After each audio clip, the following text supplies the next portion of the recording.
అలాగే సంక్రాంతి అనగానే నేను మెయిన్గా ఎందుకు చాలా నాకు అనిపించిందంటే, గోదావరి జిల్లాలండి, కోడిపందాలండి, జోదాలండి,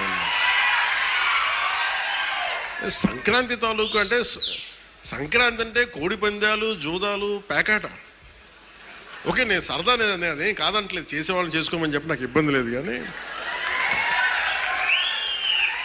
అనే నేను తెలంగాణ స్నేహితులు కూడా చెప్తా ఉంటాను. హైదరాబాద్ నేనే ఇంట్లో ఉంటే, నేను హైదరాబాద్లో ఉంటే ఇప్పుడు 10 years బ్యాక్ మేము ఎక్కడికి వెళ్తా అంటే మేము భీమవరం వెళ్ళిపోతాం అండి, లేదంటే మేము తూర్పుగోదావరి వెళ్ళిపోతాం. దేనికి అంటే మేము అక్కడ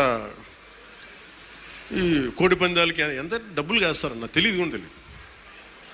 నాకు అప్పుడు అర్థమైంది. అంటే నేను అనేది సంక్రాంతి అంటే కేవలం కోడి పందాలు, పేకాట, జూదం దగ్గరికి పరిమితం అయిపోతే రాంగ్ ఇండికేషన్ వెళ్తుంది సొసైటీకి.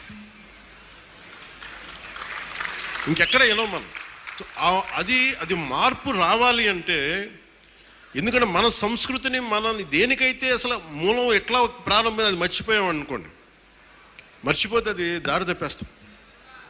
అప్పుడు మీకు మెకాలే చెప్పినట్టుగా ఒకరిని దెబ్బ కొట్టాలి, ఒకరిని సంస్కృతిని, దేశాన్ని వైపౌట్ చేయాలంటే ముందు వాళ్ళ సంస్కృతిని చంపేయడం.